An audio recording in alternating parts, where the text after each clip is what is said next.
Mesdames et messieurs, bonjour. Voici les titres de l'actualité. L'épave du Concordia, échouée au large des côtes toscanes, est toujours au centre de l'attention. La carcasse du bateau devrait être dégagée de la mer d'ici 7 à 10 mois seulement. Le Panama avait lancé l'année dernière une offre particulière aux touristes qui s'y rendaient, à savoir une assurance maladie gratuite. Celle-ci couvre de nombreux frais en cas de pépin. Une belle initiative réitérée cette année. Le sud de l'Algérie souffre depuis quelque temps d'un manque touristique important à gagner. En effet, la région a subi coup sur coup des enlèvements qui ont fait une très mauvaise publicité et obligé les autorités algériennes à inviter les touristes à éviter cet endroit. Et nous terminerons avec les 25 ans du Futuroscope cette année. À cette occasion, le parc organise de nombreuses festivités tout au long de l'année. Madame, monsieur, bonjour, bienvenue dans l'édition de votre journal. Le commissaire en charge de la catastrophe du Concordia, Franco Gabrielli, a indiqué ce week-end qu'il faudra entre 7 et 10 mois pour enlever l'épave du paquebot lorsqu'une entreprise aura été désignée pour cette opération. La société Costa Crociere, propriétaire du navire, prépare un appel d'offres qui sera lancé rapidement aux rares sociétés dans le monde en mesure d'effectuer cette opération et ces dernières répondront en préparant un plan de récupération du navire. Ces deux passages devraient durer environ 2 mois. À partir de cette date X et tenant compte des limites que les conditions météo et marines peuvent imposer, il faudra de 7 à 10 mois pour enlever l'épave, a précisé M. Gabrielli. L'épave du Concordia, qui bouge normalement de 2 à 3 mm par heure, se serait déplacée dans la nuit de samedi à dimanche de 3,5 cm environ en raison d'un vent fort et de grosses vagues, entraînant ainsi l'interruption des recherches. Désormais, 16 personnes manquent encore à l'appel, selon une liste publiée sur le site de la préfecture de Grosseto en charge de l'identification des corps des victimes. Le bilan provisoire de la catastrophe est de 17 morts, dont 16 ont été identifiés. Pour la deuxième année consécutive, le ministère du Tourisme du Panama offre une assurance multirisque voyage à tous les touristes étrangers qui entrent dans son pays par l'aéroport international de Tocumen. L'assurance est accordée aux visiteurs, qu'ils soient touristes ou panaméens, résidant à l'étranger, et leur permet de bénéficier d'une couverture maladie gratuite pendant une durée de 30 jours maximum à compter de leur date d'arrivée sur le territoire. L'assurance couvre donc les accidents, les maladies, la perte ou le vol des pièces d'identité et tous les frais administratifs en cas d'accident. Pour se faire une idée, les visiteurs bénéficient de 7 000 $ pour une hospitalisation, de 2 000 $ pour des urgences dentaires, de 3 500 $ pour une assistance juridique en cas de perte ou de vol de documents ou d'accident, de 500 à 1 000 $ pour l'achat de médicaments et d'un service d'ambulance aérienne. Voilà un beau geste pour une belle destination touristique à la nature luxuriante. Les opérateurs touristiques algériens de la région de Tamanrasset ont tenu une conférence de presse au cours de laquelle ils ont déclaré que le tourisme était sinistré et que leurs activités sont totalement à l'arrêt. La TOAT, l'association des agences de voyage et du tourisme de Tamanrasset, souhaite que le gouvernement sauve le tourisme, un secteur d'activité qui emploie 50 à 100 personnes rien qu'en emploi direct. La TOAT a expliqué que le sinistre qui frappe le tourisme saharien dans les régions du Hogar et de Tassili dure depuis l'enlèvement en 2003 de 32 touristes européens dans le Sahara algérien.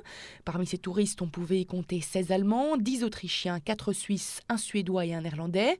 Le sinistre s'est aggravé en février 2010 par la fermeture des sites touristiques les plus visités du Tassili, du Hogar et du Tefedest.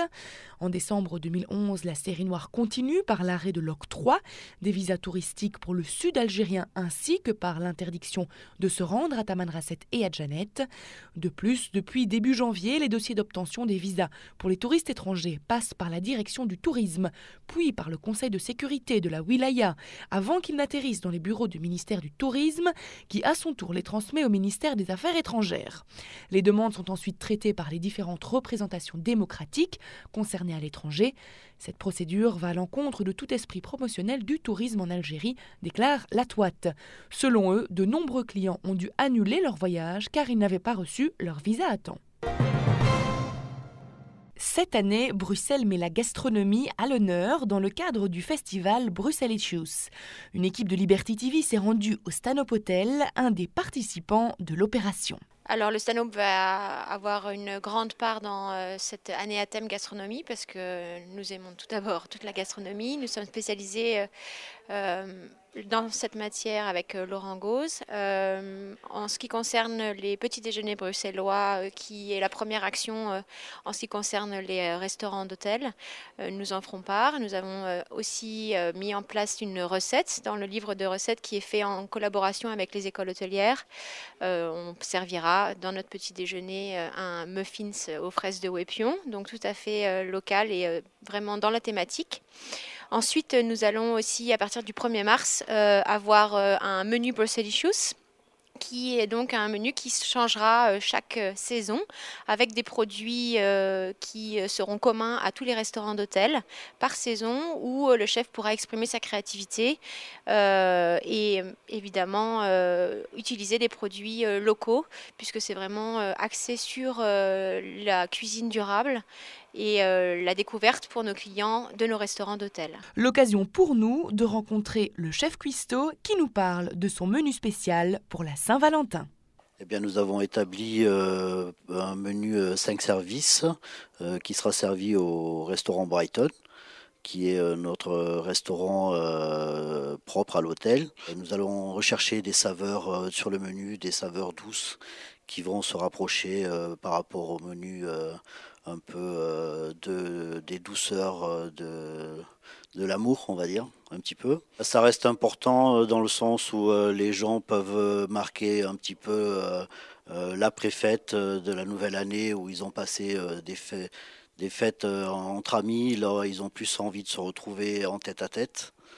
Donc c'est un peu dans cet esprit de convivialité de duo.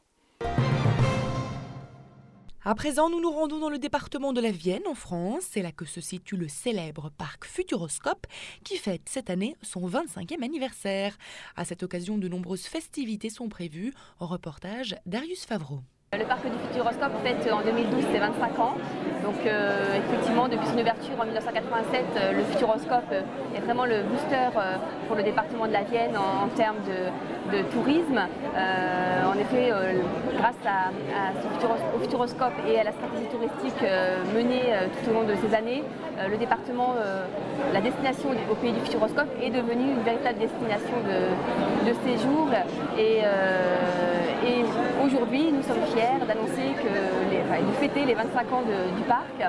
À cet effet, le parc a mis en place donc, de nouvelles attractions, de nouvelles animations, notamment le Petit Prince. Pendant une quinzaine de minutes, vous allez suivre les pérégrinations du célèbre personnage d'Antoine de Saint-Exupéry, qui va de planète en planète avec son fidèle compagnon le renard à la recherche de sa rose. Donc c'est un film. C'est une animation en 4D. Le film est projeté avec l'animation 3D, mais vous êtes tout au long de ce film transporté dans le monde du Petit Prince avec des effets époustouflants, donc des vibrations au sol.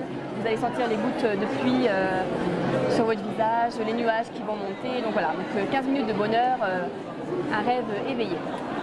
Il y a d'autres choses au niveau du Futuroscope, puisqu'il y a un nouveau spectacle de magie qui s'appelle E-Magique, qui a été conçu par le magicien Bertrand Lotte et mis en scène par le comédien Arthur Junio.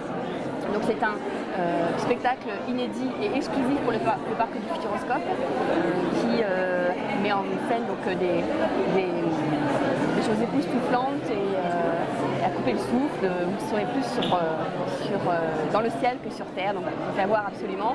Et puis de nombreuses animations tout au long de l'année en fonction des différents événements. Ceci referme notre journal. Je vous remercie pour votre attention. Je vous rappelle notre site internet sur lequel vous retrouvez toutes les informations touristiques. Il s'agit du www.libertytv.com/tv. À présent, je vous laisse sur de magnifiques images de l'Antarctique. Belle évasion sur Liberty TV.